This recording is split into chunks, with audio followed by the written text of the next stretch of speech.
पूरी दुनिया की नजर आज भारत पर बनी हुई है। इसका बड़ा कारण ये है कि ब्रिक्स देशों के विदेश मंत्री नई दिल्ली के भारत मंडपम में आज पहुंचे हैं, जहां ब्रिक्स सम्मेलन होने जा रहा है।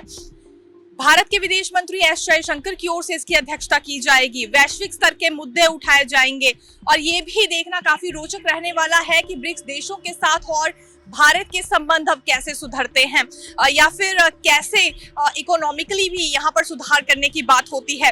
लेकिन सबसे महत्वपूर्ण जानकारी ये है कि उस वक्त पर ये बैठक होने जा रही है, ये सम्मेलन उस वक्त पे होने जा रहा है जब पश्चिम एशिया में भू राजनीतिक तनाव चल रहा है। सभी जानते हैं इस वक्त ईरान और इजराइल के बीच युद्ध जारी है और यहाँ ईरान के उप विदेश मंत्री भी पहुंचे हुए हैं। ईरान के उप विदेश मंत्री की ओर से बीते कल भी एक स्टेटमेंट दी गई थी। ये पिछले कल ही क्योंकि दिल्ली पहुंच गए थे, जहां इन्होंने डोनाल्ड ट्रंप के एक तरफा व्यवहार को लेकर टिप्पणी की।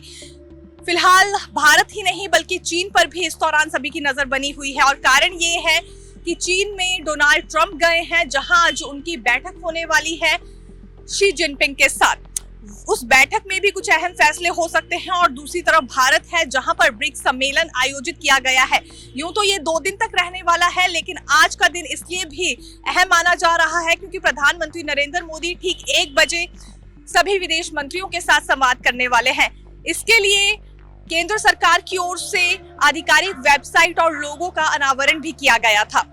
अधिकारियों ने बताया कि इस बार ब्रिक्स समिट की थीम भारत के मानवता सबसे पहले और जन केंद्रित दृष्टिकोण को दर्शाती है, जिस पर प्रधानमंत्री नरेंद्र मोदी ने 2025 में रियो डी जेनेरियो में आयोजित ब्रिक्स शिखर सम्मेलन के दौरान विशेष जोर दिया था। यह चौथा अवसर होगा जब भारत ब्रिक्स के शिखर स्तर के किसी आयोजन की मेजबानी करेगा, जो इस ग्रुप के भीतर और वैश्विक दक्षिण के देशों के बीच नई दिल्ली की बढ़ती भूमिका को दर्शाता है।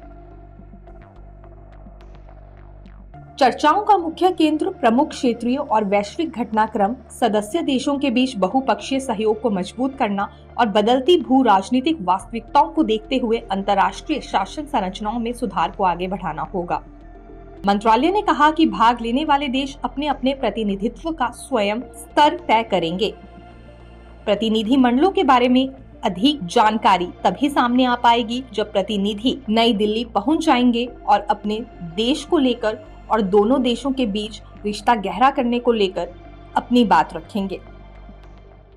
इससे पहले ब्राजील में ब्रिक्स सम्मेलन आयोजित किया गया था। ठीक इसके बाद भारत में ये सम्मेलन होने जा रहा है। पूरी दुनिया की नजर आज भारत पर बनी हुई है क्योंकि यहाँ पर हर विदेश मंत्री की ओर से कुछ गहरी बातों पर चिंतन किया जाएगा, जैसे कि वैश्विक स्तर के मुद्दों के साथ साथ कैसे फॉरेन रिलेशन सुधारे जाएंगे और जो तनावपूर्ण माहौल चल रहा है कैसे हम उससे निपट सकते हैं, क्योंकि इस वक्त जो स्थिति बनी हुई है भारत में ही नहीं बल्कि अन्य देशों में भी यही हालात हैं। ईरान इजराइल का युद्ध जब तक समाप्त नहीं हो जाता है हालात ऐसे ही बने रहेंगे, लेकिन सभी देश एकजुट होकर कैसे एक दूसरे की सहायता कर सकते हैं, इस पर चर्चा गहरी होने वाली है और इसी पर नजर भी बनी रहेगी। देखते रहिए Navodaya times Punjab Kesari. Camera person Anil Singh के साथ मैं दीक्षा शर्मा। धन्यवाद।